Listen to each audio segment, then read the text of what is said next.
Welcome to the Backlash. I am your ill host because I have some kitty virus lasting forever. Nice. It's disgusting. I blame you. Why me? Because your kids are sick more often than my kids. I mean, we've only had whooping cough, hand, foot, and mouth, and the flu, and norovirus in like the last month. You had norovirus too? Yeah. You son of a bitch. You didn't tell me that. You gave it to me. I didn't give it to you. Absolutely. Whatever. Last time I saw his daughter, she runs up to the door because her hands were covered in lesions last time.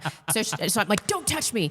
And then last time I saw her, she runs up the door. She goes, Rebecca, I'm not diseased anymore. I was like, all right, whatever. You can find us on X at Real Backlash, our website, thebacklash.net. Support us on subscribestar.com/thebacklash, patreon.com/thebacklash. Send your super chats that will be read live at the end of our show to my YouTube channel, where you may be watching this, to our YouTube channel at Real Backlash, or to thebacklash.net/super chat. Don't forget about Rumble Rants. Rumble Rants. By the way, I think our crypto super chat platform is back up and running, so somebody should send a test. The two people that give us crypto donations. I'm missing that. However, we're very grateful to those two people. We got a big crypto donation over the weekend. We did get a big crypto donation. Thank you to Jim from Montana. Thank you, Jim. We appreciate it. Follow us on Rumble, Backlash Podcast, Instagram, real.backlash, TikTok at Backlash Pod. All of our links are on thebacklash.net. Thank you so much for joining us today. A big thanks to our sponsors, Above Time Coffee Roasters. That is hand batched. What is wrong with me? Hand roasted. Hand roasted small batch. Small batch. I did it. He's drinking it right now. It's delicious. Idaho Tallow. That is skincare without endocrine disruptors. And Antelope Hill, publishers of white positive literature. Without further ado, our guests always have to wait so long. I'm sorry. I feel bad. We should find a different way to do this because it makes them feel like they're not important. They are important. You are important, Tim. Go ahead, Dave. Well, hold on. I've got the thing written up. Hold on. I gotta pull it up. I had Grok do me. Now he feels even less important. What are you talking about? It's much more eloquent than me. Timothy Gordon is a traditional Catholic philosopher, author, podcaster, and outspoken advocate for patriarchy and classical Christian values. He has degrees in philosophy from pontifical universities in Europe and a JD in law. He's taught philosophy and theology while engaging in public debate on faith, politics, and culture. He hosts the Popular Rules for Retrogrades podcast, and he discusses countercultural topics from a retrograde Catholic perspective. He also just released a brand new documentary called What a Woman Is. It's a bold defense of biblical patriarchy and a critique of feminism. It was released through Candace Owens' platform. He's got 8 kids. He's a California boy, and he's written 5 books. Wow. We've got one of them here, actually, The Rules for Retrogrades. I remember I got sent a copy of that back in the day. But anyway, Tim, thank you so much for joining us. Really impressive work you've done. A huge body of work. Thank you. And I do feel important. So thank you guys for making me feel important. Well, can we talk about the documentary first? It's so fresh in my mind. I just finished it and it was so fantastic. I think that it is going to absolutely transform my marriage, since I famously have a problem with submission. And hearing women's perspectives, I'm already getting into the feminist in me, right? Hearing the women's perspectives, hearing the female perspective of women that gave up really high-powered careers, and they were talking about it not being a sacrifice. And I thought that was such an important thing. I encourage everybody to watch it. It is called What a Woman Is. You can find it on Candace Owens' platform. It's behind a very small paywall, but it is so it's worth. Also in the show notes below. It is in the show notes. It is so worth the $2. It was such an excellent watch. Really interesting commentary from Jay Dyer and Father Ripperger. Yeah. Father Ripperger. He's the famous exorcist. Yeah, that guy's totally based. Anyway, I wrote down some notes from it. If we could start a little bit with talking about this concept of mutual submission. And I was so happy to see that somebody called out Father Mike Schmitz, because I've heard him say some stuff and I'm like, I'm Novus Ordo, but that sounds like bullshit to me. It's such bullshit. It's such bullshit. This concept of mutual submission is a contradiction of terms. You can't mutually submit. It doesn't make any sense. At some point within a marriage, you're going to have a disagreement and somebody is going to win. Someone's going to win. Someone's going to have to make a concession. And why do you think Catholics in particular are pushing forth this agenda of mutual submission? Largely because of JP2. But one thing I would share with you guys that's kind of funny, we wanted to have in the film, but we didn't. A few different people, like a little kid, like a 5-year-old. We wanted to also do like a someone named Einstein or something, some Jewish kind of guy, just go to the white pages and get someone named Einstein. They get like a rocket scientist or a brain surgeon and pepper it throughout the film, like 3 vignettes, and have first the kid, then the Einstein Jew guy, then the whatever, the brain surgeon, who's probably also a Jew, saying, here are 2 cars, 2 Hot Wheels. Make them get in a head-on crash, and we'll pay you $10,000 if you can make them both be put or thrown under each other at the same time. We'll pay you $10,000. We'll pay you $10 gorillion. We'll pay you $6 gorillion if you can do that shit, because you can't. But yeah, it had to be, I don't know, vindicating as the viewer. Maybe it was vindicating as the producer of the thing to have Father Chad, the Chad Ripperger, directly overlaying on Father Mike Schmidt's saying that mutual submission stuff, and then Father Ripperger goes, "This is nonsense." Another thing that we wanted to have, because you said you liked the women's testimonies because we had really, really cool chicks talking in it, but it was kind of like internal dialogue. It's like we wanted to be like LOTR, where famously there's in those 3 films by Peter Jackson only one sequence of dialogue between 2 women in the film, which was based, and it was just this. This is what they said. Shh. It's literally the one thing one woman said to another. So we felt kind of gay for having women at all in the film. But and it was sort of faggy to do, but I mean, they're cool chicks, and one of them's my wife. So we were like, well, you can be faggy every once in a while. That's true, yeah. And she had some really sweet commentary about you and about the quality of your marriage and having children. That was really important. The thing I don't understand about women in this generation, particularly, or previous generations that were feminists. It's like, why would we want this responsibility? Philosophically, I have no problem with submission to men because it relieves me of responsibility for things that I'm incapable of doing anyway.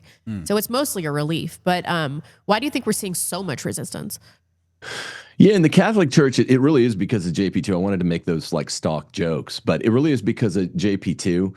And then, I mean, it's like shooting fish in a barrel when you tell women who are, by the curse of Eve, naturally going to try to strike at their husband's authority anyway. According to the Bible, it's inerrant. God's not wrong. Once you have, after almost 2,000 years, one pope deceiving all of Christendom by saying there's this thing called, like, I forget what it's called, circular square or whatever, mutual submission. And it's just, trust me, wives don't have to submit to their husbands. You're just shooting fish in a barrel. Yeah. What? I was just saying, trust me, bro. No, it's so funny too. Bro. I noticed this. I was back in Pennsylvania for the Antelope Hill Publishing, Christmas party extravaganza that they had, and there was no way. I was going to Holy Ghost Church in Bethlehem, which is like a traditional parish outside of Philly, but I knew I needed to hit confession, and the schedules, the way that they line up, I'm like, okay, I've got to go to a Novus Ordo parish to go to confession. It's the only thing that works in my time zone or whatever. And so I went to St. Columba in the town where my parents live in Pennsylvania, and it was the first time I'd been in there in like 5 or 6 years, and Mass was ending, the line for confession was forming, and I decided, okay, let's count. How many people are here? Because there were more people at the church. Like the Monsignor had retired, a new priest came in. There were more people. And I'm like, oh, that's interesting. So I counted up. There was 25 of us in the church. 23 of them were women. Huh. And I'm like, where's the men? Where are their husbands? Like they're all old, retired people. Like, why don't you bring your husband to Mass or something like that? But no, it's all women. And then all this, and Mass ends, Father goes in the sacristy, and then out comes an altar girl to prepare all the stuff for benediction. And I'm just like, okay, we've got a problem that we need to address here, and no one seems to be talking about it. So God bless. Yeah, like 25 people in the church, and only, what did you say, two persons? Two men. Two were men, That's not just including a joke, but... not including the priest. So 26 including the priest, 3 men. But can you explain exactly what it was that John Paul II did that kind of changed this paradigm? Well, he coined this term, mutual submission. He called himself the feminist pope. There's actually a Wall Street Journal article on March 14th of this year called The Feminist Pope, and it was a lady, Erica Bakioki, a Catholic, typical feminist, attacking me, saying, look, there's this new movement of these guys who are Catholics who believe in patriarchy, and they're led by Timothy Gordon. And, this is Wall Street Journal. And, hey, it took 2,000 years to get a feminist pope, but those first 2,000 years must have been wrong, because all these patriarchy guys like Gordon cite Bakioki reasons are the old fathers. They cite old dusty stuff like all of the patriarchs and really all of the 20th century popes up to JP2. I'm talking, we could go through all of them, but Leo the 13th, Pius the 9th, 10th, 11th, 12th, all agreed about one thing: women don't have equal rights with men. Benedict the 16th, even Paul the 6th, even Vatican II, even Vatican II says anti-feminist stuff in Gaudium et Spes. So it's really, even the liberal popes up to post-conciliar popes up to JP2, they say nothing about it. And JP2 in his letter to women and Love and Responsibility starts hinting at it. He just says, look, there's this thing called mutual submission. Pius XI had already talked about what mutual submission is. There is such a thing, actually. It just means the one egalitarian husband-wife right in the Bible, which is the conjugal debt. It's the one place where husband and wife bind each other equally. It's asking for sexy time. And Pius XI said this is the one place where there is a mutual submission. JP2 lighted on that language, I hate to say it, dishonestly. And he said mutual submission refers to Ephesians 5, like subjection submission, which is, of course, contradicted by Scripture itself in 8 places. And just tricked everyone because it's, like I said before, shooting fish in a barrel. Wow.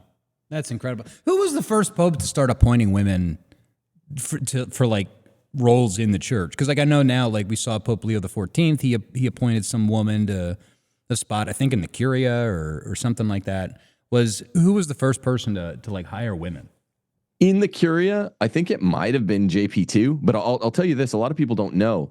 The doctors of the church, originally they're just 4 Western fathers and 4 Eastern fathers. Then it like ballooned out, and it's, who's going to bitch about that, because Aquinas is the greatest of them and he's not one of the original 8. But until after Vatican II, until 1970, there were no female doctors of the church. You know why?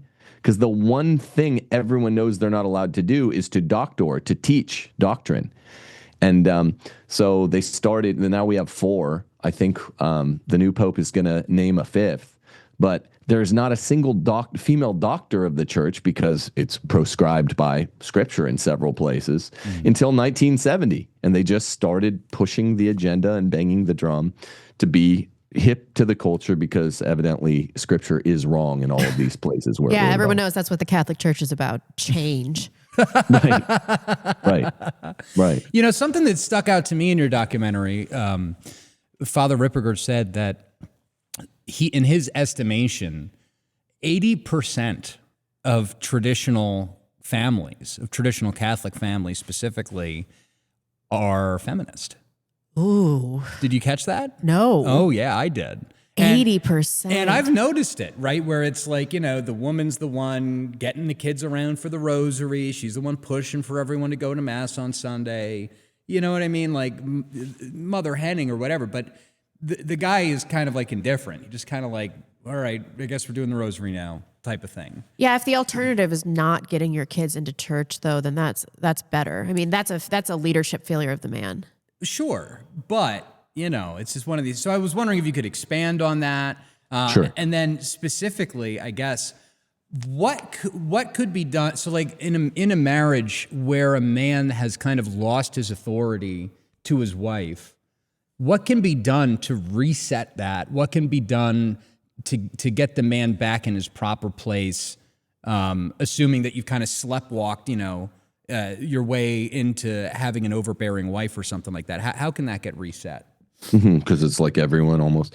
Well, I will say I presumed to correct Father Ripperger on that 2 different times. When he said that 80% of trads are feminist, that's really wrong to say. The first time I corrected him, I was like, Father, it's really like 95%, and then I realized I was point shaving, and the second time I did, I was like, okay, let's be honest, it's really 99% of trads. And then he goes, and he did this publicly. It's on my show. You can go watch it. The show where we released We call it WAWI, what a woman is. Just a couple weeks ago. He goes, yeah, Tim, you're right. So it's, 80% is way too shy. It's a different kind of feminist, the trad feminist.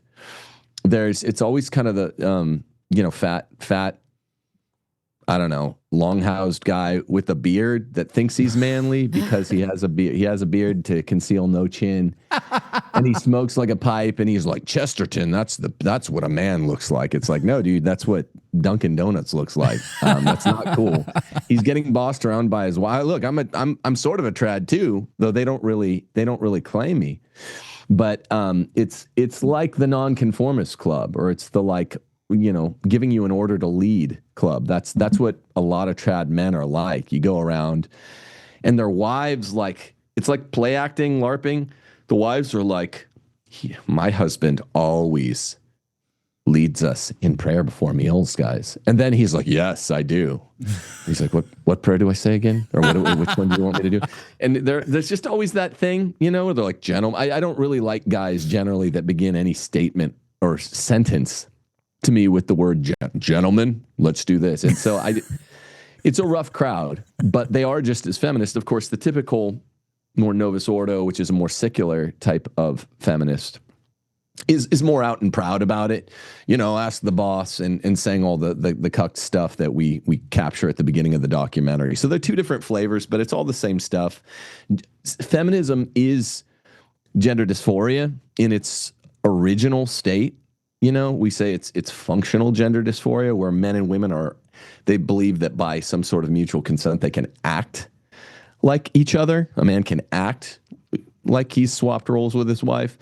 Far more pernicious because it captures 99% of everyone. And then you had in the 90s sort of bedroom gender dysphoria, where the homosexualist movement, the after the ball thing came out, where they're acting like each other in the bedroom. A man can act like a woman, or a woman and a man like a man. And then, of course, a little bit after that, you had the ontological gender dysphoria thing, which affected like no one. So it's affecting less and less people as you go from those, from iteration 1 of gender dysphoria to 2 to 3. Iteration 1 affected like 99% of everyone. And it's just a functional gender dysphoria, feminism. Then, whatever, 1.5% of the people, I guess, were told by Zog to believe are homos. And then it's like, there's no one, like maybe one person on the globe has ever actually been a tranny. So it's declining, probability curve that this is going to affect you. But this is a really big thing. And because it affects everyone, the proper question is, what are the remedial steps to take, which is what you asked me, Dave. Mm-hmm. The first thing is just to say, like the movie attempts to, what kind of man are you? What kind of woman are you? If you are a Christian, patriarchy is synonymous with Christianity, and that it's a bimodal patriarchy, a clerical patriarchy and a lay patriarchy. And you just have to make it clear, as Father Chad does in the movie, that a woman can't go to heaven if she disobeys her husband. Like, disobeying your husband is a mortal sin. It is, there's all these veiling verses in the New Testament, 1 Corinthians, Colossians, Titus, Timothy. A man veiling his headship is a mortal sin. A woman who's not veiling, who's not covering her headship, is mortal sinning. And a woman, it's not just Ephesians chapter 5. It's like 3 other verses in the Pauline passages. It's a mortal sin for a woman to disobey her husband in anything except for grave sin. So once you start telling people that, I don't really care about non-Christians, to be honest. It's just most people kind of consider themselves Christian, and this is not just a Catholic thing. This captures Protestants and Orthodox as well, because it's scriptural. You're just like, are you a Christian?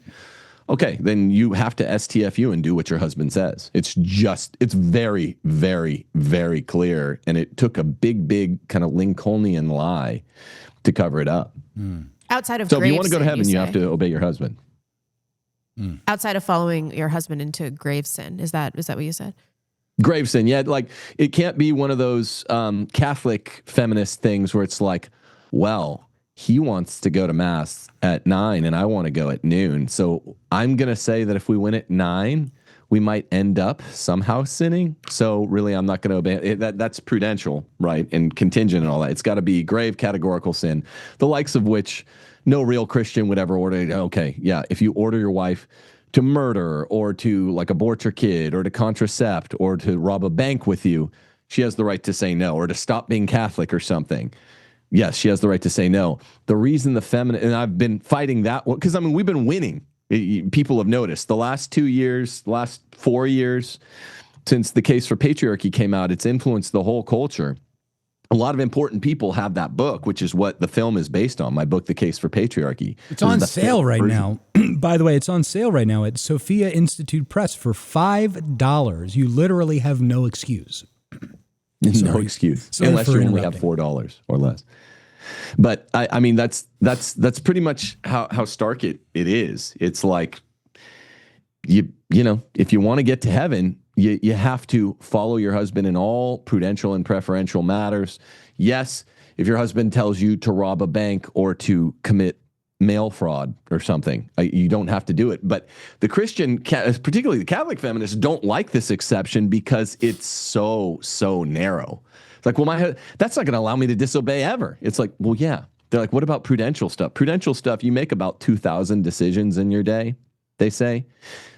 Most days, 2,000 out of 2,000 of them are non-categorical, like grave sin matters. You probably make one of those every 2 years. Like most of us that are practicing Catholics don't have to decide when we get up in the morning whether to murder someone or to rob a bank.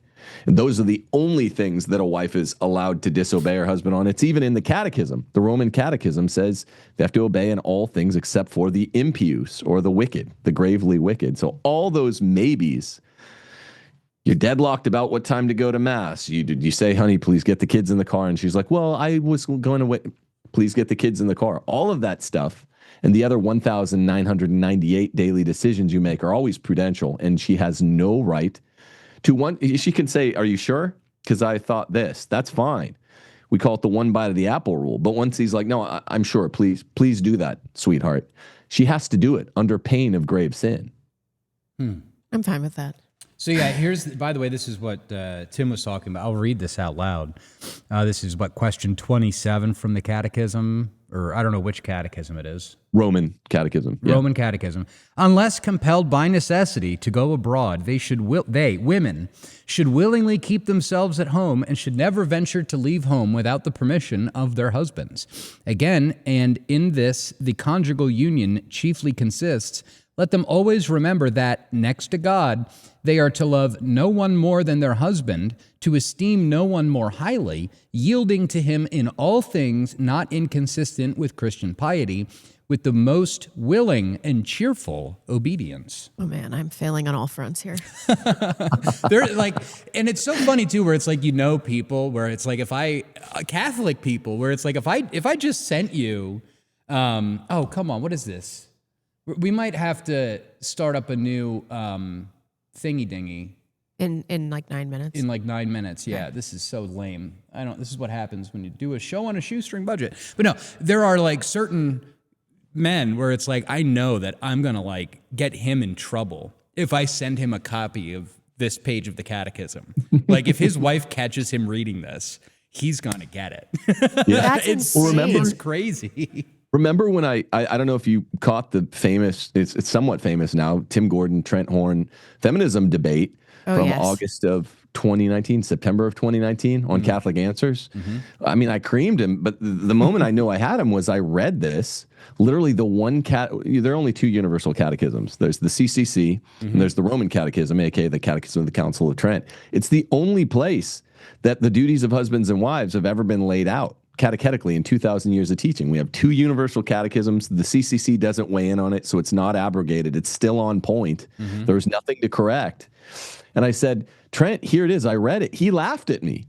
Trent Horn, Catholic Answers apologist. He's a good dude, but he laughed at me and he said, come on, do you follow that? I was like, where am I? Am I in Bizarro world? Is this Catholic Answers? I just read you the catechism and you laughed at it like a Protestant. Aren't you guys supposed to spend all your time debating Protestants somehow? So It was weird. And then I went on Matt Fradd after that and I cited it again. And Catholics laugh at the clear catechetical teaching. I didn't want to spend this whole time talking about women. That's a feminist thing in itself. There were some really interesting things in the film about the red pill because I sort of believe, and this might be a fallacy, but I sort of believe that the red pill is the answer to feminism, and that backlash is a necessary step to the transcendence that we're witnessing in people like Rush V, like the man who his name escapes me from your documentary. But the problem that we're having is that people are not graduating from the red pill. If you could elaborate a little bit on that and the importance of moving through the red pill and whether or not that's even a necessary step to combat feminism. I mean, the red pill guys now, the Tates, Myron Gaines from Fresh and Fit, Rollo Tomasi is one of the sort of three godfathers. You mentioned Rush V, one of the other three godfathers. I was supposed to debate Rollo Tomasi on Tim Pool, and he kind of just said, we agree on everything. I was like, no, we don't. We agree with the red pill on 100% on what the problems with feminism are. That's like, great. We agree. We have this raging headache and it sucks. Like feminism has ruined everybody's life and pleasures. But we almost disagree 100% about what the remedies are. So it's weird because, I mean, they're not like annoying and they kind of seem like cool guys, but they make me laugh and they support Fuentes and stuff. So I like that. But they're, I think, a limited like intelligence agency disinformation hangout, like a limited hangout. I think they're floated out there to discredit pushback against feminism. I'm pretty sure all of them have like CIA connections, like the Tates or intel agency connections, Myron Gaines, all their daddies or whatever. So even Pearl, has this weird connections through her mom. So I'm like, I think this is a limited hangout. They're wrong. Like, they're saying all the same shit that the feminists are. They're just funny and kind of likable and not annoying because they're men or whatever. But they're saying the sexes are paired against each other, which is not true. We have complementarity. They're saying don't get married. Marriage is a bad deal for fill in the blank. Red pill says men. Feminism says woman. They say contraception is good. Like Myron and the Tates say, like, don't just have one bitch, don't be tied down to one woman. Create a bunch of bastards. Be a bastard machine. Don't have the family. That's not good for men. They're saying all the same stuff. Even MGTOW, men going their own way, are basically saying just let's not reproduce. So feminism, MGTOW, red pill are all, in my view, basically Malthusians. It's kind of see-through. They're basically just population control advocates. So, and they all advocate miscegenation, all of them. Yeah, True. Yes. True. Yeah. Here. And I mean, that's absolutely right. I hadn't even thought of that angle. But the fact of the matter is that, there are solutions to it. They always ask me this. They always act big and tough. But then when I debated them, some of the MGTOW guys with Andrew Wilson, we did a 2-on-2 debate. I tried to debate Rollo Tomasi and Tim Pool. He's just like, we agree like 85, 90%. I'm like, no, it's like 50% about the problems.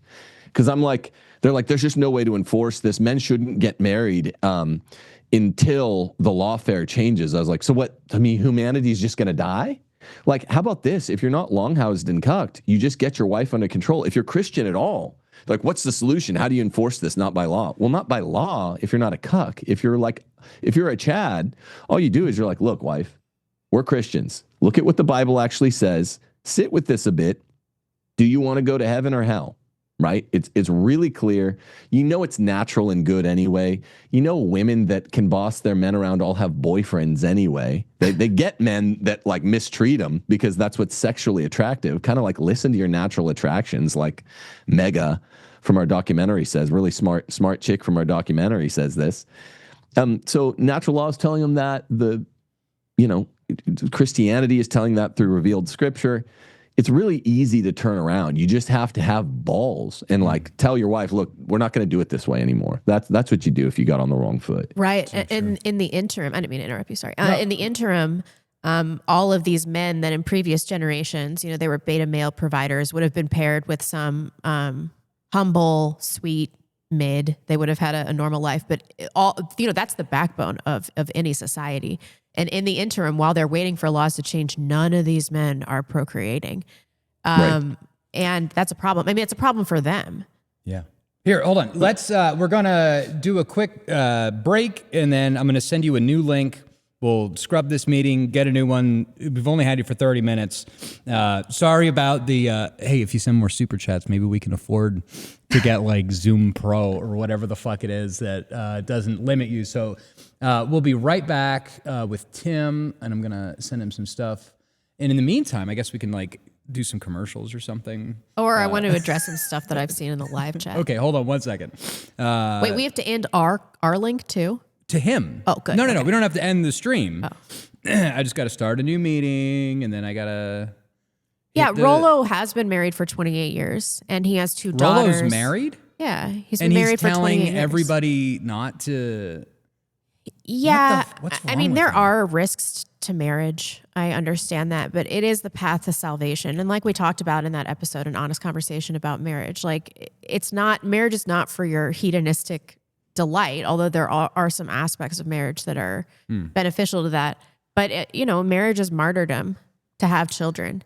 And I can't imagine something worse than what Andrew Tate is doing, where he has like a harem of whores, and he's just popping out kids into, biracial Imagine kids all of the indiscriminately. bitchiness and the posturing and the power plays. Oh, you get to spend more time with him, blah, Yeah, blah, blah. And there's yeah. like all this extra drama. Who would want to... And all the daughters that he's having are going to have an absent Black father, and they're going to turn out to be whores. Typical. So it's like, what's the plan here? And then Pearl too, her boyfriend's Black. It's like, she's 30. Mm-hmm. Like, are you going to have kids out of wedlock with a Black guy? Is that your answer Yeah. to this? Or not have kids?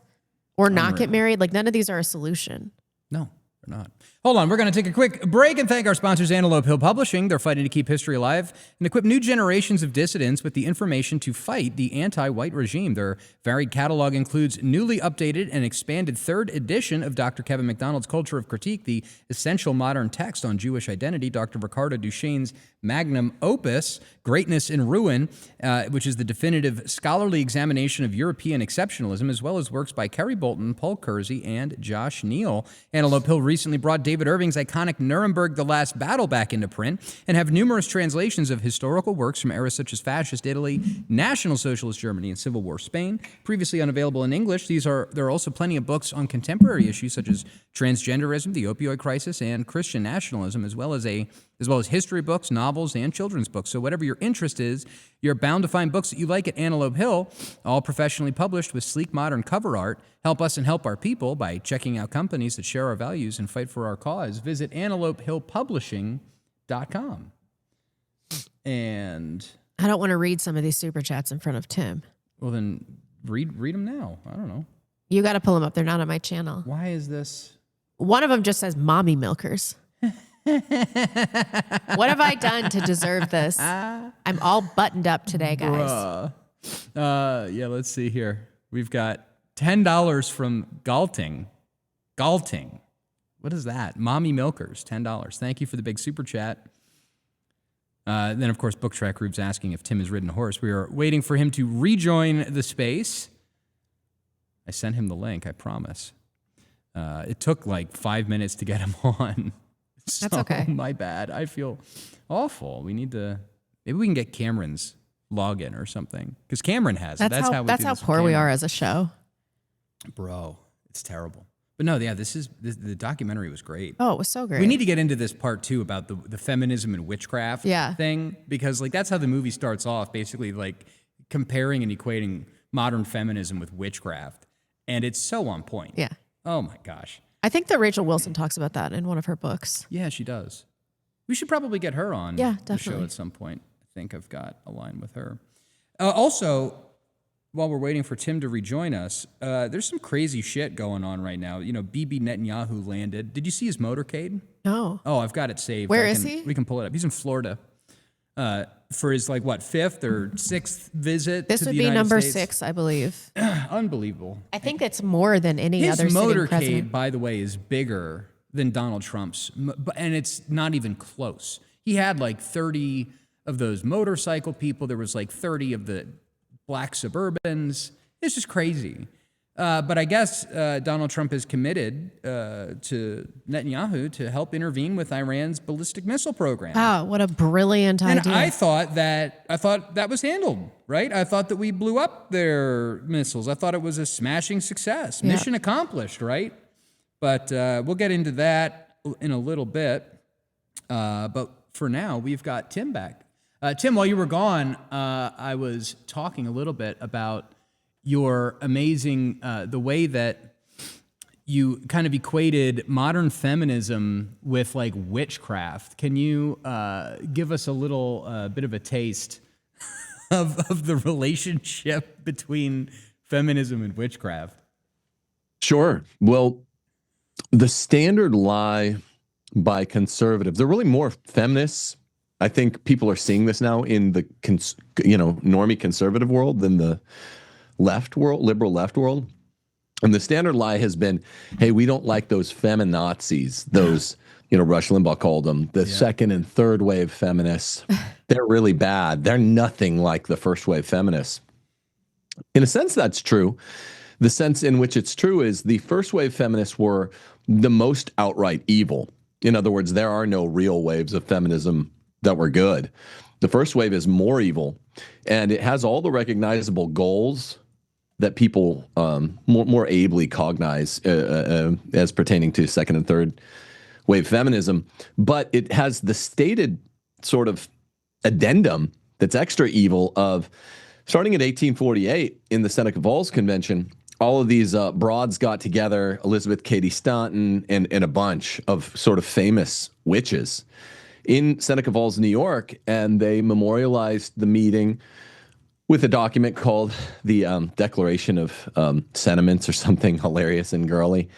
And like all of them were seance witches.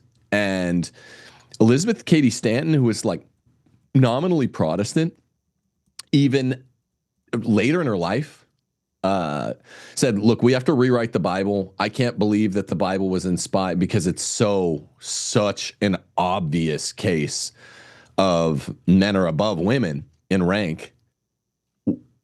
If we're to continue believing anything from the Bible, we have to rewrite it. So she rewrote with a bunch of the first wave feminists from the meeting she'd had like 50 years. The Woman's Bible? Is she the author of the Woman's Bible?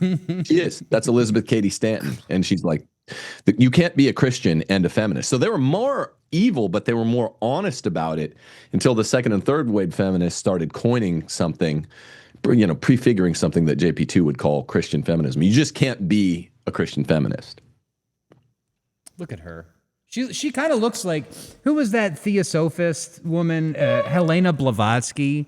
She's there. She's got the same dead eyes as Helena Blavatsky. She was at the first, I believe, at the Seneca Falls Convention, and she was a witch. They were friends. All of them were homies in that first wave era. I think she was at the Blavatsky was either there or had something to do with Elizabeth Cady Stanton. Yeah, it's really a striking story. I don't know. I liked the witchcraft section a lot. It was a lot of fun to write that part out. A lot of folks don't know that another sort of kink I could add is that Eve and Lilith, if you want to go into some of the sort of Jewish stuff. Absolutely. Eve is the feminist tragic hero because she got caught and punished for disobeying the divine and human patriarchy. So feminists are like, well, she did her part. She disobeyed God and man. Woman is the glory of man. Man's the glory of God. She did her part, but she got caught and punished. But who's really badass for the feminists, you'll recognize the name, even if you didn't know, was Adam's first apocryphal, Jewish wife from the Babylonian Talmud. Her name is Lilith. Any kid who's about my age or older knows the obsession in pop culture with Lilith in the 90s. Lilith from Frasier, Lilith Fest, Lilith Fair, Lilith, the Jewish women's magazine. They loved Lilith. She was not a feminist tragic hero like Eve. She was a feminist superhero because she disobeyed God and man and got away with it, according to their fake Talmud Bible. But she's an important fictional character for feminists because she, unlike Eve, gave the middle finger to God and man. I don't have to obey you. she spawned with demons, wouldn't have sex with Adam, basically killed human kids, and was sort of the godmother of abortion. And this is her punishment on the patriarchy. And the feminists love her. I mean, just think of how much Lilith stuff you heard in the pop culture in the 90s. So it shows how witchy these bitches are. It wasn't Lilith, if I'm not mistaken. Lilith is also the name of one of the demon of feminism, right? It's this. Yeah. It's the spirit of like wickedness in women. There's Lilith. Sorry, Father Ripperger said that there was Lilith and Leviathan, and that Leviathan is the like butch lesbian demon, and Lilith is the like less butch lesbian demon. Am I just making things up at this point, or am I kind of right? I hope you're right. I don't know, but that's awesome that even in the demon world, they have like the trucker feminist and then the more chic feminist, the trucker hat wearing, the flat topped feminist. Yeah, the lipstick. Yeah. Yeah, that's hilarious. I didn't know that. Yeah. Father Ripperger. Research, and I didn't know that. Father Ripperger did a talk a couple of years ago about like the seven biggest. There was like Lilith, Leviathan,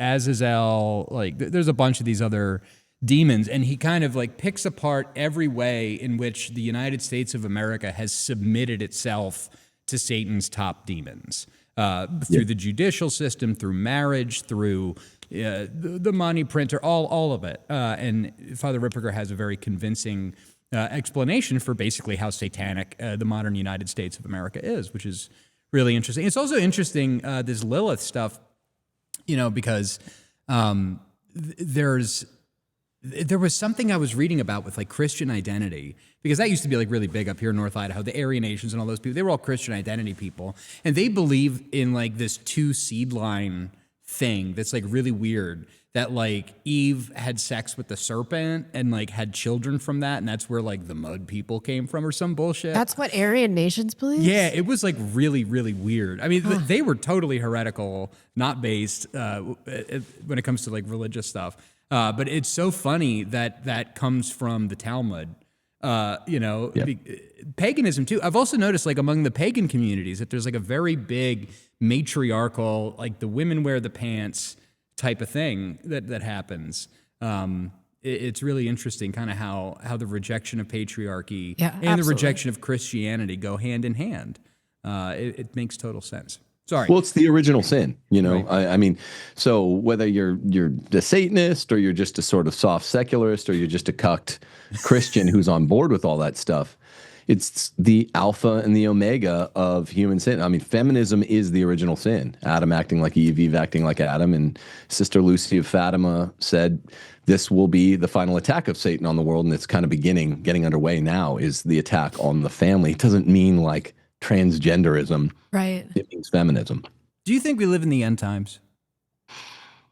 I don't know. I mean, it seems like if I guess I quoted Sister Lucy. I don't know what you guys think. It's tough to say because you sound like a kook if you say yeah, but maybe the beginning of the end times, so it's another like 150 years or something. That's sort of the safe answer, isn't it? Yeah, because this is something I've been pondering about a lot, right? Because like especially like among the Zionist evangelicals, this thought that we're living in the end times, that the Jews going back to Israel is the fulfillment of prophecy, and that all of this kind of stuff. And so those types of people are very hopped up on end times theology. I saw somebody text that goofy Zionist chat from in our local area, like that the rapture is about to happen any day now, and it's like, you people are crazy. But so from that perspective, I love saying we're not in the end times. St. Vincent Ferrer, who I have a statue of on my bookcase, like he preached the end of the world in like the 1500s, So on the one hand, it's kind of reassuring to be like, yeah, this is not the end times. We're going to grind. But at the same time, we do have these things like Fatima, La Salette, these kinds of public prophetic appearances of Our Lady that has warned us that the devil wants to engage in a final decisive battle, that this is like the beginning of the end. And it seems like we're at apex degeneracy with the abortion rate. Right. I don't know how much worse it could. We all live in a den of iniquity. I don't know how it could possibly get worse than it is right now. Although I'm sure it could. Yeah. They laughed the laughter of the damned. We're like, yeah. Gallows humor. It's gallows humor, right? I mean, what you can either humor. You can laugh or you can cry, but Yeah. Do you guys I choose to subscribe to laugh. Garabandal at all? I don't really, but a lot of people I respect do. I think Father Rip does. Yeah. And I respect him a lot. Yeah. And Well, if Garabandal's true, then it basically, this stuff has to start happening before that seer who's alive in like literally Long Island, which is a funny thing for a seer to be. That lady's still alive. That shit has to happen before she dies. So if Garabandal's true, then it's like we're speeding upon the end times. well, and there is something happening, and definitely it's so funny that you mentioned Long Island, because I don't know if you know about Our Lady of Bayside. Do you remember that whole thing that happened in like the 70s and 80s? There was apparently like an apparition in Bayside, New York, and everybody like lost their minds. I didn't know that. Yeah, and I definitely don't subscribe to Medjugorje. So Me neither. most of the Yeah. priests that formed me were formed by Bishop Williamson, and I had the pleasure of meeting His Excellency before he passed on. God rest his soul. And I know Bishop Williamson believed in Garabandal. And when you look at the way that things geopolitically are heading, and this has been another thing I've been struggling with, where it's like, am I inadvertently peddling Russian propaganda? But no, like the West is wicked, wicked. The EU is wicked. Oh, yeah. The United States is wicked. And so I know that Putin isn't perfect, right? Like there is a majority, I believe, in Russia of Muslims, actually. It's not like a white Christian utopia where everybody's going back to And orthodoxy. he has some major Jew cucking problems. Absolutely, he does. But this concept of that Russia will like invade Europe and like liberate it from Satan and all, like I think that's all intimately connected with Garabandal. I know. It's so it's you interesting. You get all hopped up, jacked up, fucked up watching Rocky IV. You're like, yeah, fuck yeah, we're gonna get the rush, blah blah blah. But then you it's quite the ending, You're like, whoa, we're the bad guy. Like, man, I guess we need to commit suicide. We're the bad guys, Right.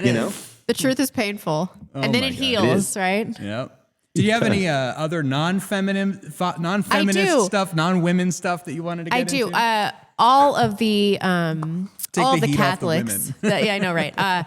All the Catholics that come on, I have questions because I'm Novus Ordo Catholic, and I have problems with racial universalism in the church and the what is being preached about multiculturalism within the church. And I was wondering if you had any thoughts on that, because right now I'm seeing it actively in the live chat, and this is the biggest criticism that we get of Catholicism. Like, why are you Catholic? They advocate for a multicultural, multiracial, a nation for all of us. And how do you square that circle? Do you think it's a bastardization of scripture, of doctrine, to believe in multiculturalism in the Catholic faith? Yeah, I mean, I think it's kind of, I don't know, either of you correct me because this isn't my big issue, but I think it's kind of ultra vires to the the bimillennial church teaching. I've looked at Aquinas on this because I'm a Thomistic philosopher, and he's definitely like people should have their nations. You have to observe the border. It's more natural for your kids to look like you, but it's not obviously it's not a flaw, or it's not a vice, even a venial vice, to intermarry. So I'm not trying to sound like unbased or gay when I'm saying that, but the church, I think it's Pius XII writes on it, and he says there is an element of personality, of identity, that is related to race and ethnicity, but it's so minuscule compared to the huge gaping element of identity between male and female. So it's kind of like if you take two test cases, right? 90s, like affirmative blaction commercial where it's like a black dad and a black mom, and they have like a happy family, and they all know each other, and the dad provides, and they know their dad's name. You're like, come on, this is like fiction, Right. But it does happen every once in a while, right? And you're like, okay, and that's good, and that's well ordered. So it's like under like 20% of blacks are together and not divorced and knew their dad. But it's like we should be rooting for that kind of affirmative action. We want that affirmative action where this becomes normal. You want the best things for them, Whereas when you go to the kind of affirmative action, I guess it's only a related point, but the affirmative action of like women doing stuff, and you're like, well, this is unnatural. This isn't even well ordered. So I think that's Pope Pius XII's point is like, it's natural for blacks, whites, all people to raise their families. And yeah, it's a little weird when people intermix, but like, I don't know. My wife's half Mexican, and I don't. It's not something that I think about as much as some of these people on the internet. I'm much more tackling the WQ. I understand that perspective, but I know this is an unfair hypothetical. When I look at my daughters, I'm like, would I rather them marry a black Catholic or a white atheist? And I'm going for a white atheist every time, because I can pray for the conversion of the white atheist, but you're not going to undo the genetic destruction of your daughter marrying a black guy. True. So it's fair. That shouldn't be cutting edge. That should be like, I think it's a live question, because you can pray for the conversion of the atheist. I think you could argue it either way. And I think it's gay when people get mad either way, because it is a prudential matter. You know what I mean? It's lame that we were all so brainwashed with, white people are bad and it's bad to celebrate whiteness, that people think that's like, oh, that's a based opinion. Like, no, that's you want, as a white person who's a Catholic, you just want a white Catholic. And it's like, this became a big thing to talk about 5 years ago. What if you have to pick between a black Catholic and a white, like, devil worshiper? And it's like, I have 7 daughters, by the way. So it's like, can you guys they're all really smart and really cool, and they laugh at funny shit and they make fun of good stuff to make fun of. So I think they'll just marry all white Catholics. That's the easiest solution. Here, I think I've got the perfect clip. I've got the perfect clip for this. This will settle the debate once and for all. Marriage is not common sense, it's not a sin, it's not an offense against God necessarily, but it may often be an offense against common sense, because there's too much difference between people of different races for the marriage probably to last. It's still not a good idea, but it's pretty deep. The difference between the races is pretty serious. Blacks should normally marry blacks, and whites should normally marry whites. Chinese should normally marry Chinese. That's so true. And I encourage people to think about that. I mean, we've talked so much about how marriage is martyrdom, but like, you have to overcome so much with someone that is like you. And my best friend, Robin Riley, you might be familiar with her. She's married to a Slavic guy. And every year she posts, I'm in an interracial marriage. She posts on Twitter, because there's like a chasm of difference between the Slavic mindset and the Anglo mindset. And the way that you speak too it's different. Like, I know, like, one of the things that kind of led to the schism between East and West is like, it's literally the language structure, right? Like with Latin, you really have to wait to the end of the sentence to know exactly what the person's talking about. In English, we can hear each other talking and start cutting one another off because, oh, well, I know where you're going with that.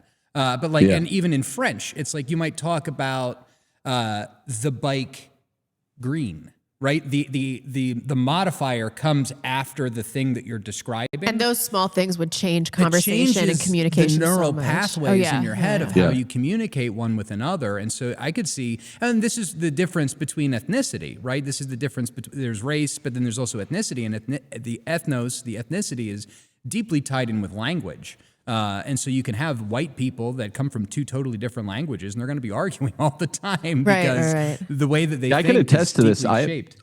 All my children are white, but our 3-year-old, who she's almost 4 now, she came out and she's only speaking Ebonics. She doesn't speak English. So it's weird. Like, we have to segregate her racially from the kids. It's just a language thing, but she will not learn English. She's going to be an ESL speaker. Ebonics only. Well, I guess what this question boils down to is that I am, I'm fundamentally racist. I am just a racist person. I was not born this way. I was made this. Maybe I was born this way. I don't know. I mean, maybe everybody is racist, but I am particularly It's Maybelline, racist. Right? Maybe she's born Maybe she's born with it, right? Racism. Maybe it's racism. And I'm always wondering, is this diametrically opposed to my faith? I don't hate people of other races. I believe that they have offerings to the world just like anybody else, but I'm racist. There's no doubt about it. Is that wrong? Is it, am I going to hell? Well, it's like anti-Semitism. It's a hugely equivocal term. I mean, like, if anti-Semitism or racism means you hate the other races and you wish that they would die, then yeah, like that's probably an obvious Christian sin. If racism, anti-Semitism just means like, hey, I'm more attracted to white people vastly. I think white people are cooler. I want to be around white people. I don't really want to be around other people, Yeah, I don't want to be around minorities. Yeah, that's not a sin. That's just having a brain or whatever. How can that be a sin? And once again, I feel like it's like every third podcast I wind up doing this, but clip it. You got to follow American Reform on Twitter. Yeah, it's he's a good done follow. the work. He's done the work. He's pulled everything out of the Magisterium, the Osservatorio Romano, La Civiltà Cattolica. Like, he's the only person I've ever seen that took, was it Mit Brennender Sorg, which is the famous encyclical written by Pope Pius XI on Nazism, and then Pope Pius XI also gave a speech in the Vatican about his encyclical, interpreting the encyclical. He's the only person that takes the two different pieces and pairs it together so that we can understand, because like there was a lot about Nazi Germany that was rightly ordered. Patriotism, patriarchy, hatred of communism, right? There was a lot about that country that was rightly ordered, and Pius XI was not condemning them for the things that they were doing right. Hello, it's the 5% where you're like turning things into like a racial idolatry, where you're worshiping the state instead of worshiping God. It makes sense when you read it. Mm-hmm. So anyway, follow American Reform on Twitter. He's done a lot of good work on that. He's hugely based. Absolutely. Do we have any questions in the super chat? Yeah, for of Mr. course. Gordon. We always have questions in the super chat. Always. Book Track Grooves. Tim, have you ridden a horse? Yes. Oh, because of the jacket? I was like, what the fuck? No, Yeah. he asks every guest this. Every guest. We haven't quite figured out why, but in my mind, I think it's like a sign of aristocratic allegiance, and that's why he asks. Do ponies count? Okay, No, yeah. ponies I thought don't it was count. because of my kind of badass. This is just a Christmas jacket, That's It is a I've badass ridden a jacket. People horse. were talking about it. Speaking of being like a pipe smoker with a beard, my wife got me a pipe for Christmas, and it's a wonderful pipe. I enjoy You it. got to get super fat now, teacher. No. I've already been there. I was there. He doesn't want to go back. I lost the weight. We're never going back. I'm hitting the gym right after we're done with this stream.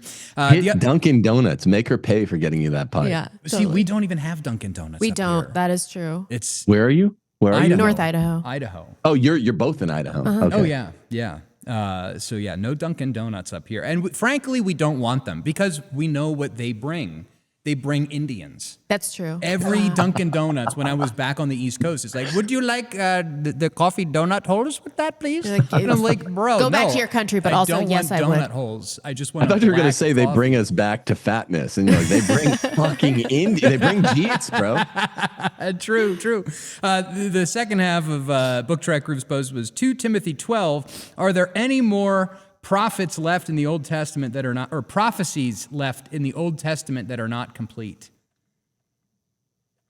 That is a good question. Yeah. He asked that a lot. Okay. Probably not. I don't know. So I'm I was going to say this. I got into an argument once with a Protestant. Don't do that, by the way.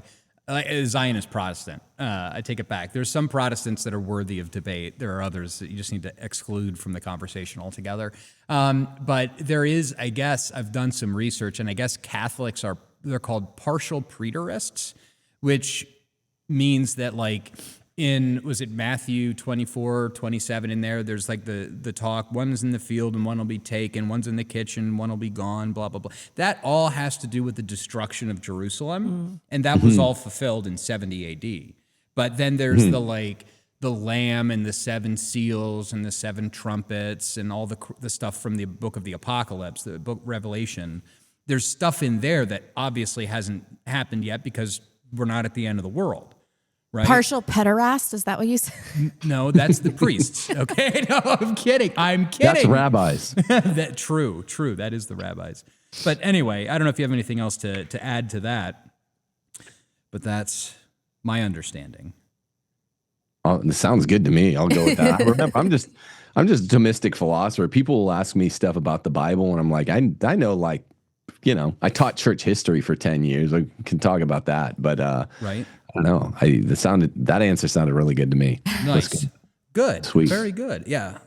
I've got a question about church history. Maybe we'll get to it if this doesn't take too long. Book Track Roof sent another $10. Tim, has there been any groundwork on removing no-fault divorce? Do you think that there's any help for women that are chronically online? 2 questions.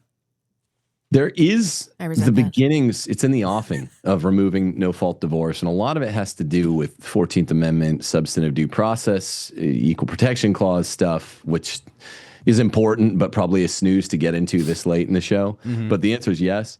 And chronically online women just need to have their internet privileges taken away by like the nearest male. Yeah, just don't just log off, baby. Based. I know. My husband's like, I'm going to put your phone in a box. There you go. Get a Faraday bag for it. Yeah, a Faraday cage. Well, no, don't preserve it. Put it in a reverse Faraday cage. Put it in the microwave. Yeah. Put it in the oven. If it sparks, that means it's working. Book Track Group sent another $10. Tim, have you spoken with Corey J. Mahler? Oh. And well, Jay Dyer was in the documentary, so obviously. Tell Rebecca's husband to read scripture to her, please, and thank you. Go team, go. My husband is in the process of converting to Catholicism. Yeah, he'll be baptized in a couple months. He will be baptized. Prayers answered. I never thought that he was going to. Prayers still needed. Keep praying. Yes, Keep praying. always. Amazing. Yeah. But yeah, have you ever... Who's the question about, though? Corey J. Mahler. He was the co-host of the Stone Choir podcast. Traditional Lutheran. Okay, you said something about Jay Dyer, and I'm like, I don't think I know that guy. Was he in the That's funny. But yeah, Corey Mahler, he's a very interesting guy. That would be an interesting discussion. We've had him if you on guys the podcast. Never spoken. He's the kind of Protestant that I'm like, oh, so you're actually Christian. Because so many of these Protestants anymore, it's like they've substituted actual biblical study with like Talmud studies. Where they take one verse from here and one verse from there, and they like kind of jumble it all, shake it up in a bag, and reinterpret everything. He's not like that. He's not like that. He's like, no, I'm a Lutheran. I believe in the Lutheran confession and all of the councils that came before. Right, and no surprise, he's been kicked out of his church. Right, he was excommunicated. Well, like there's like Joel Webbin. It's like, oh wow, you're actually like you hate Jews, you hate women, you're great. Like. You're like Christian. Yeah. Oh, okay. But yeah, most Protestants just like, love Jews and women or whatever. Yeah. It's so bizarre. And especially these Protestant churches where the women get on stage, my brother in Christ, what are you doing? Yeah, Dave showed me some footage from a local Catholic church where women were giving communion. Giving out communion, altar girls, the whole 9 yards. Yeah. Disgusting. And they're all Paula Whites. Remember when Trump wanted to like bang, pardon the French, like bang Paula White, and I'm sure it is, his head of faith formation or what? It's so shameful, man. Trump is a whole different topic. What a Zionist, disappointing. Oh, I know. God, you think he's banging Paula White? Look at this. Look at this. Why else would he have her like around? Grounds, God walks on White House grounds. I had every right and authority to declare the White House as holy ground because I was standing there, and where I stand is holy. Whoa. Bro, this chick is crazy. She's nuts. Devin Stack did an excellent stream about this for those of you that haven't watched it. Yeah. Anyway, there's better compilations of her like literally speaking in tongues. Ha la la la la, like whatever. Power. Have you seen that one? I think we have it in the doc actually. Yes. She's screaming power after talking in tongues. Oh my gosh. That's the only conceivable reason someone like a scumbag like Trump would have her around, because I don't think he cares about Christianity one way or the other. It's just he's just like, hey, there's a blonde like I can bang. I don't know. Buddy. We got a super chat from Glamdring. The guest turned out pretty good. I guess you don't have to the previously recommended finger-related discipline. What? I don't know what that means. I don't know what that means. You got to send us another super chat to class. Is that a Lord of the Rings thing? Because the name Glamdring is. That's yes, I think that this particular super chatter is Glamdring on Rumble and then Smog on Twitter. So we got some based Tolkien people here. Like Hobbit guys. I love Tolkien people. Go ahead. It makes me uncomfortable how hard Nick goes against LOTR Fuentes, just as because I don't know what the fuck that comment meant. I'm just going to say something interesting. He's savages it. I'm like, bro, you need to read the books. Yeah. Because If he's really, if Joe Rogan's right, and he's really going to be president in a few years, we need him to read LOTR. It's so not nerdy, because there's so many nerdy guys that like smoke pipes and get fat and all that like LOTR, but it's really not just for nerdy guys. See, I don't understand people that smoke and get fat, because nicotine is a natural appetite suppressant. So like when you get hungry, you should be reaching for a cigar, reach for a cigarette, put it off. You can wait a little longer, you know? Can you imagine how fat I love giving shit to Chestertonians. Can you imagine how fat that guy would have been if he hadn't also smoked a pipe? So true. That logic.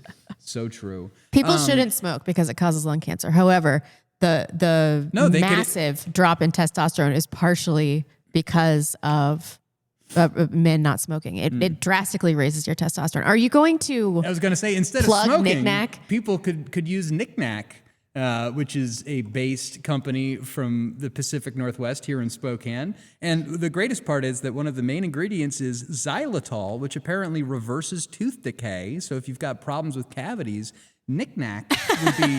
This is not medical advice. This is not medical advice, and we're not getting paid. I reached out to them to see if they'd sponsor this podcast. Did they tell you to get wrecked? Too extreme for them.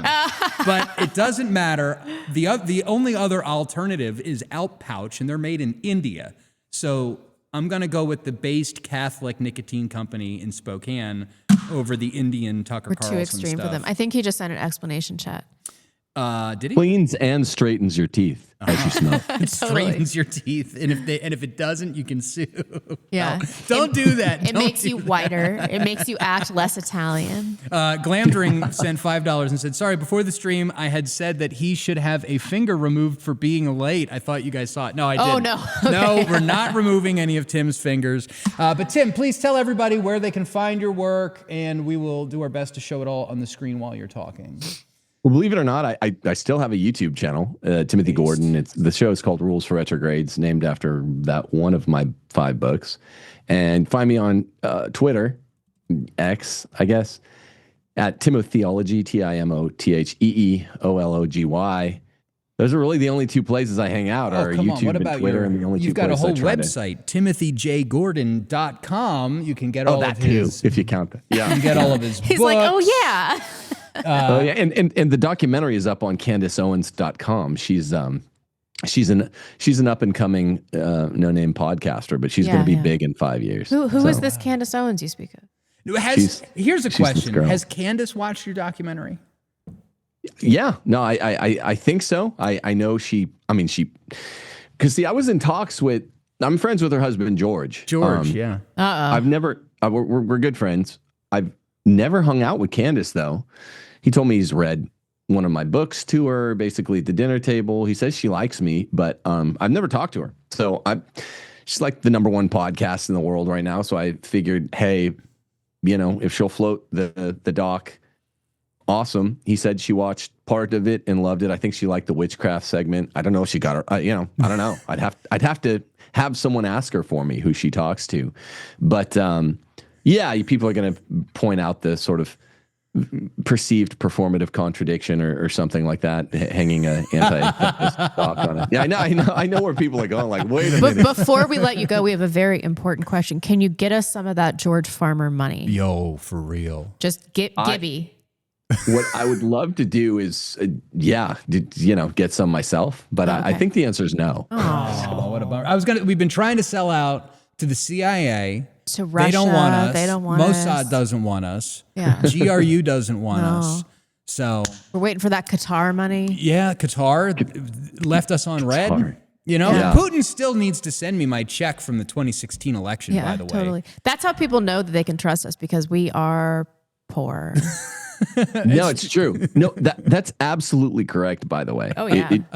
The podcast without the money, and I include myself with this, you can trust these. If they kind of seem like they know what they're doing, but they don't have money, they're trustworthy. Hey, that's us. Let's go. All right. Well, everybody, make sure you follow Tim Gordon. He's been doing some great work. He's got good books, so pick those up. And don't forget about the sale at Sophia Institute Press.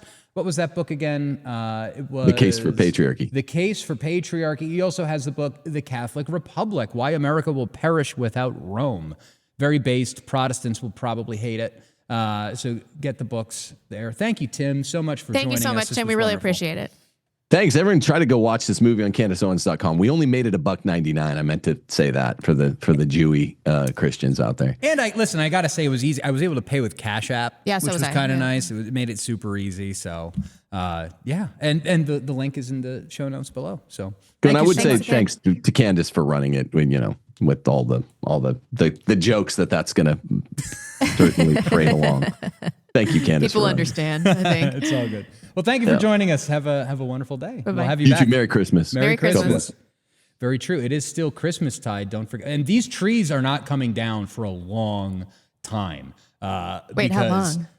They're not supposed. Who's calling me from Florida? From Florida? Maybe Yair Netanyahu is finally Bibi. calling me. Yeah. You want that Hey, you wanted that money? $7,000? We're Yeah. watching your live stream right now. Now, the Christmas trees are supposed to go up on Christmas Eve, and they come down On the 7th? February 2nd. Oh, I was way off. February 2nd, the Feast of Candlemas. I thought the duration feast was supposed to be 12 days. of the purification. No, those are the 12 days of Christmas, right? And we're still within the octave of Christmas.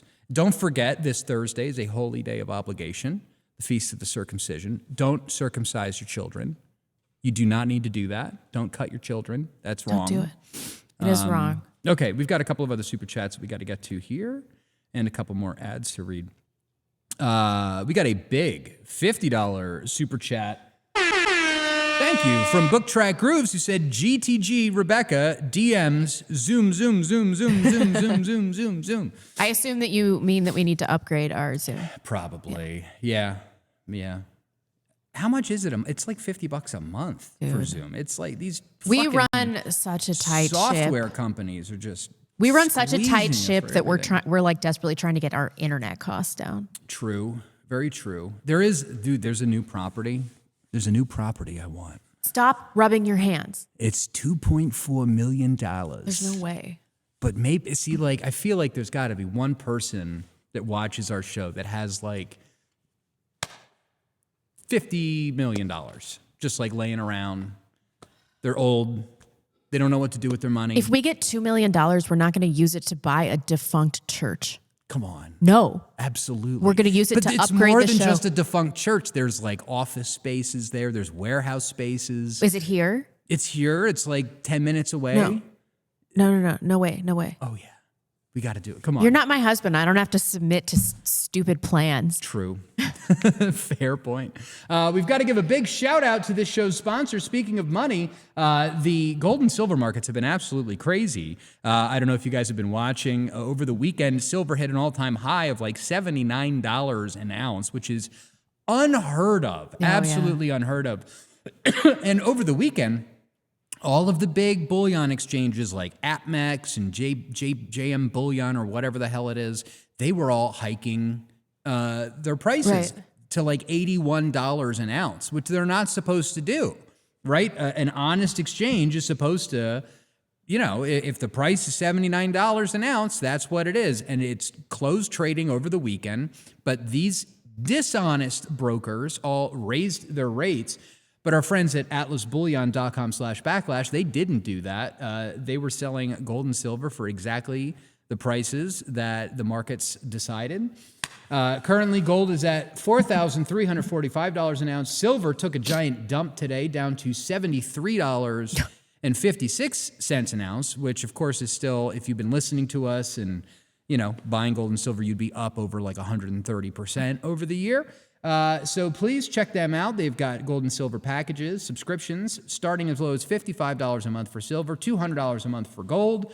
They've got ways to roll over your IRA, 401k, get them out of the goofy index funds, and you can actually get it backed by gold or silver. They've also got little legends and legacy builders for your kids or your grandparents. So please visit atlasbullion.com/backlash. Protect your wealth. And if you want to protect your health, then you can do that at idahotallow.com. Hey. They've got face skincare products, soap, lip balm that is free of endocrine disruptors. They won't disrupt your hormones and turn you gay. So visit idahotallow.com. They've got all kinds of wonderful things. I'm sure that there will be some sales coming up soon. Especially, you got to be thinking about Valentine's Day, getting something for your wife who will be submissive to you. So you want to reward her with, soap and skincare. You can do that at idahotallow.com.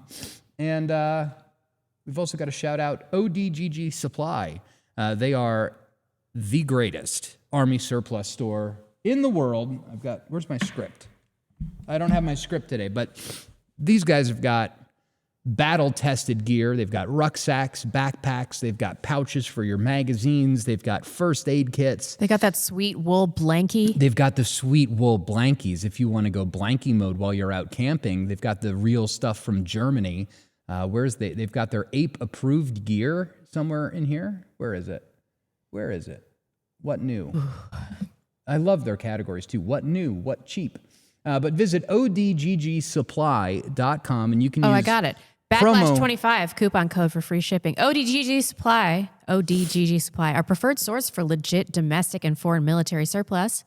A gear that's been proven in conflicts across the globe and ready for your next adventure. These guys at ODGG Supply put the gear through its paces so you can count on quality kit the next time you are in the field. I am blind. Using gear from all over Europe and the Cold War to modern U.S. military, from the global war on terror, from blankets to rucksacks, tools to clothes, ODGG Supply, more than any other military surplus store, focuses on the functional gear you need to thrive. Follow them on YouTube at PNW_Gorilla, X PNW Gorilla, and Instagram ODGG_Supply for the latest updates on sales and new-ish inventory.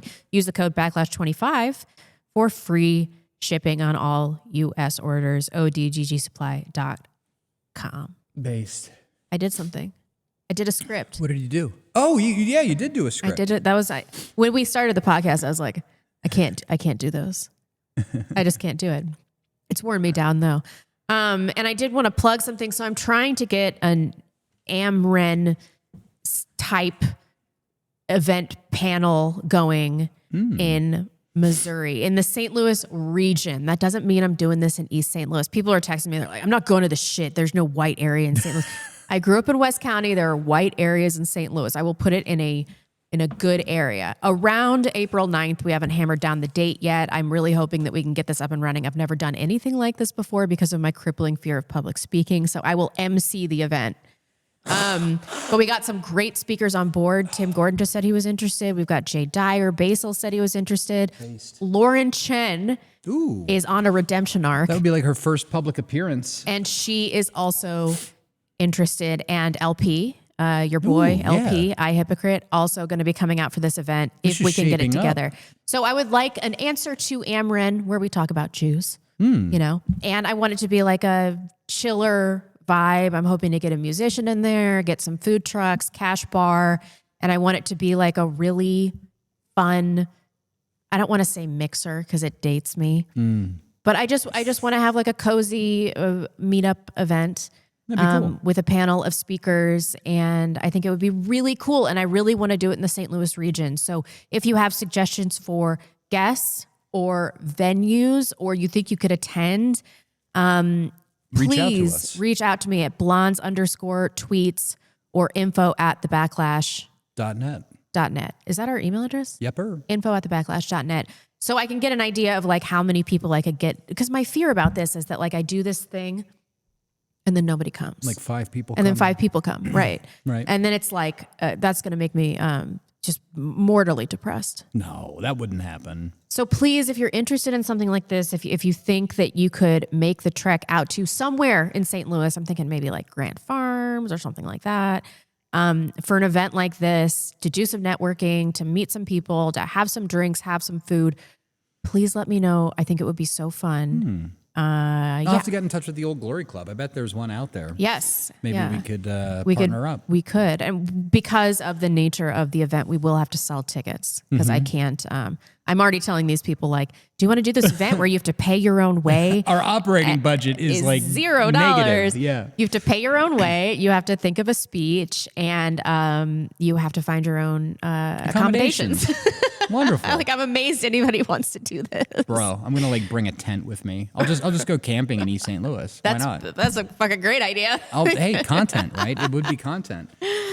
See, you can't pay me to go to St. Louis. You guys, I grew up in West County. There was like, aside from inner city busing, there was not a black person to be seen. There are lots of areas of St. Louis. What if we did it in Idaho, though? Yeah, but that's not my plan. Yeah, I know. We've done so many events. I've done meetups like all over the world. I did a meetup in Japan. I've done them all over. And like I want to do something in the Midwest. All right, that's cool. I mean, the Midwest people, and they are a people. They're distinct. They are distinct people. They're all great. German Irish. Great people. Love them. Lots of Catholics. I think it's a good idea. I want to branch, and St. Louis is my hometown, so it's like I get to go back there. Maybe I'll invite some people that I know from St. Louis. I think it's going to be fun. Yeah. So please help me get this thing up and running. April 9th to the 12th. Those are the tentative dates. Yeah, we've got. I was just going to segue to other stuff where it's just crazy. And we'll be keeping our eye on this, but there are so many escalations happening. Cameron is going to be back with us. I know he's been gone for a little while. I don't think we're allowed to talk about that just yet. Maybe he'll clue everybody in Wednesday evening, 6 p.m. Eastern. You won't, you big mouth. Me? Yeah. What? I don't know what you're talking about. I totally did not have to delete a tweet over the weekend. But there's been some escalation. I guess, did Ukraine tried to drone strike Putin's home? Yeah, I read that right before we went live. Holy shit. So I'm not totally up to date on what's going on. That was going on. And then we've got Trump and Netanyahu getting together talking about doing another strike on Iran. So the war in the Middle East looking like it's going to heat up. The war in Ukraine looks like it's heating up. The economic war between the U.S. and China with all this gold and silver stuff is clearly starting to get hot. Hearing rumors that a bank defaulted over the weekend, and that either they're going to be absorbed by J.P. Morgan or something. But there's a lot going on that we're going to be covering on Wednesday. So you make sure you like the video. Make sure you click the subscribe button and the notification bell. Make sure you send a DM to blondes_tweets that is not a picture of your dick. It's just an answer about whether or not you would come out to St. Louis. By the way, I don't know if you saw this, but over the weekend I kicked off like a generational class war. Oh, well done. Did you see this post that I put out? Holy shit. It's gone absolutely nuts. I put out a tweet because Clavicular did an interview with Michael Knowles. It's like a 2-hour-long interview. And so there was a clip of it, and I put out, the boomers have no idea what's coming. Not you, Mom. Not you, Mom. Not you, Dad. For my dad and mom. We all know that it's like the same thing as like talking about Jews or talking about black people. No. My mom is going to shit her pants if she hears this. Okay, it's not the same thing. No exceptions for Jews. Some exceptions for boomers. All right. 80 to 90% of boomers suck.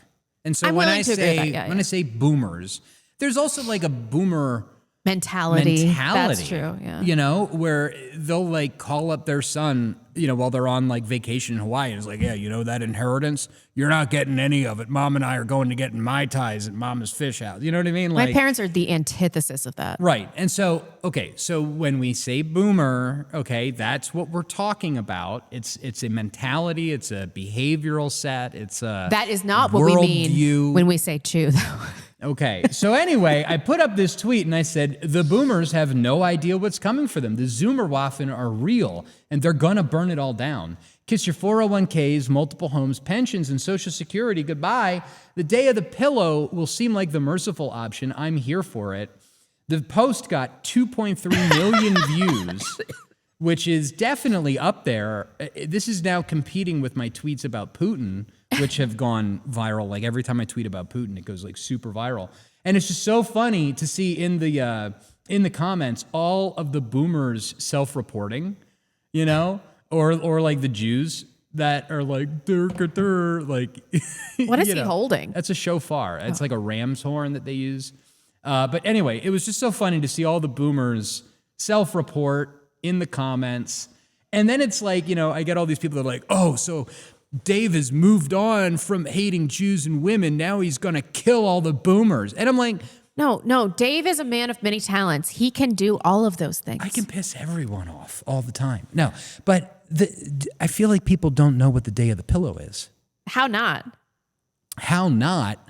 Well, okay, so the day of the pillow, there's two things with it, right? The day of the pillow is, like, option A is it's the day that you lay yourself down on your pillow. No one thinks about no. And you don't the day get, of the pillow you don't get back up. Day of the pillow 2 is smothering your elderly boomer. No, it is not. It's is. when you pay for the boomer that never took care of you as a child and never invested in you, and they were career oriented and they neglected their family. They're not talking about inheritance. They're not taking their 401k and rolling it over into gold with Atlas bullion, right? They're selfish.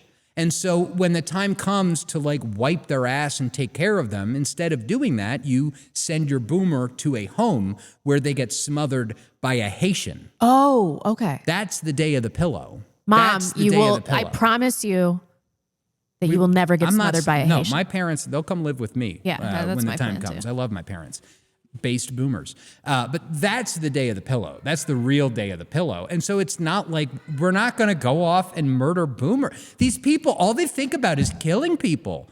And it's so funny too. You never think about killing people? Not really. No, I like want them to change. I want them to convert. I want them to go to heaven.